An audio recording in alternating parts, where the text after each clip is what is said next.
Frankenstein, or The Modern Prometheus by Mary Shelley. Volume 1. Letter 1 to Mrs. Saville, England. St. Petersburg, December 11th, 17.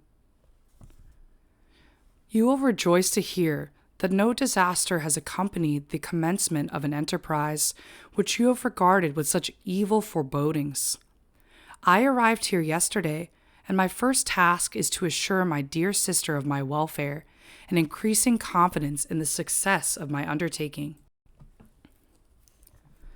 I am already far north of London, and as I walk in the streets of Petersburg, I feel a cold northern breeze play upon my cheeks, which braces my nerves and fills me with delight. Do you understand this feeling? This breeze, which has traveled from the regions towards which I am advancing, gives me a foretaste of those icy climes. Inspirited by this wind of promise, my daydreams become more fervent and vivid. I try in vain to be persuaded that the pole is the seat of frost and desolation.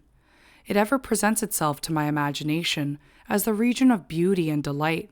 There, Margaret, the sun is forever visible, its broad disk just skirting the horizon, and diffusing a perpetual splendor.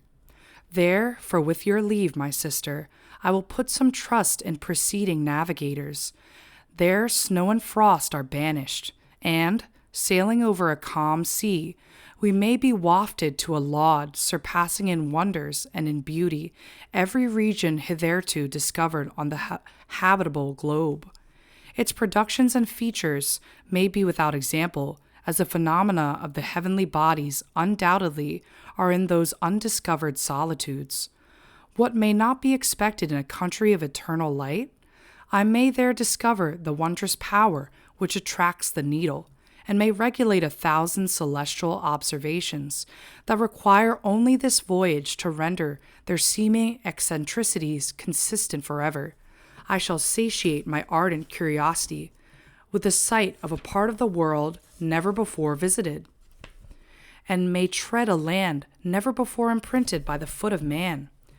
These are my enticements, and they are sufficient to conquer all fear of danger or death, and to induce me to commence this laborious voyage with the joy a child feels when he embarks in a little boat with his holiday mates on an expedition of discovery up his native river.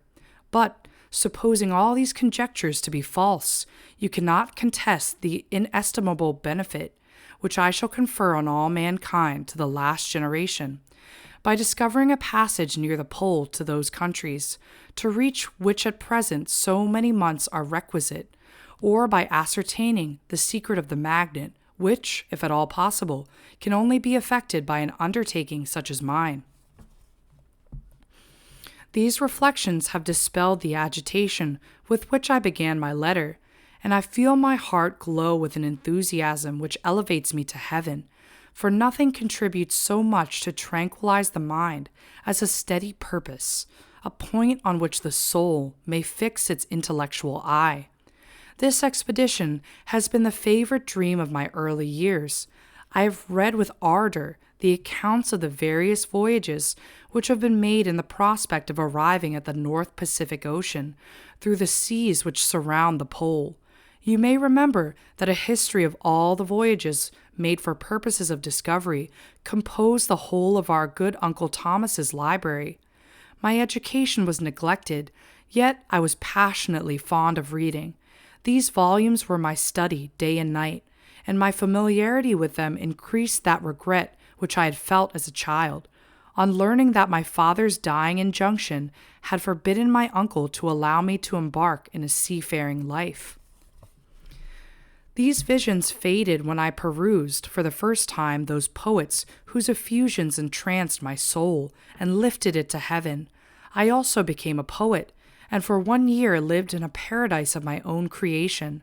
I imagined that I might also obtain a niche in the temple where the names of Homer and Shakespeare are consecrated. You are well acquainted with my failure, and how heavily I bore the disappointment. But just at that time I inherited the fortune of my cousin, and my thoughts were turned into the channel of their earlier bent. 6 years have passed since I resolved on my present undertaking. I can even now remember the hour from which I dedicated myself to this great enterprise. I commenced by inuring my body to hardship. I accompanied the whale fishers on several expeditions to the North Sea. I voluntarily endured cold, famine, thirst, and want of sleep.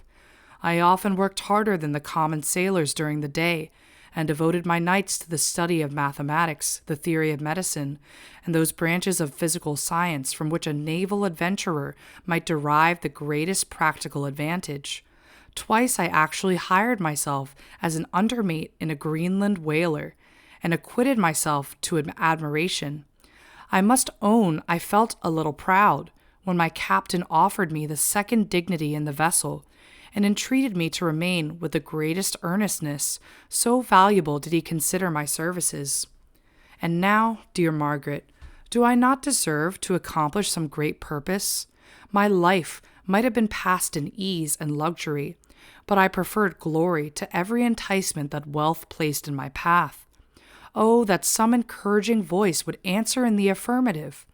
My courage and my resolution is firm, but my hopes fluctuate, and my spirits are often depressed. I am about to proceed on a long and difficult voyage, the emergencies of which will demand all my fortitude. I am required not only to raise the spirits of others, but sometimes to sustain my own, when theirs are failing. This is the most favorable period for traveling in Russia. They fly quickly over the snow in their sledges. The motion is pleasant, and in my opinion, far more agreeable than that of an English stagecoach. The cold is not excessive. If you are wrapped in furs, a dress which I have already adopted, for there is a great difference between walking the deck and remaining seated motionless for hours, when no exercise prevents the blood from actually freezing in your veins. I have no ambition to lose my life on the post road between St. Petersburg and Archangel. I shall depart for the latter town in a fortnight or 3 weeks, and my intention is to hire a ship there, which can easily be done by paying the insurance for the owner, and to engage as many sailors as I think necessary among those who are accustomed to the whale fishing. I do not intend to sail until the month of June. And when shall I return? Ah, dear sister, how can I answer this question? If I succeed, many, many months, perhaps years, will pass before you and I may meet. If I fail, you will see me again soon, or never. Farewell, my dear, excellent Margaret. Heaven shower down blessings on you and save me, that I may again and again testify my gratitude for all your love and kindness. Your affectionate brother, R. Walton.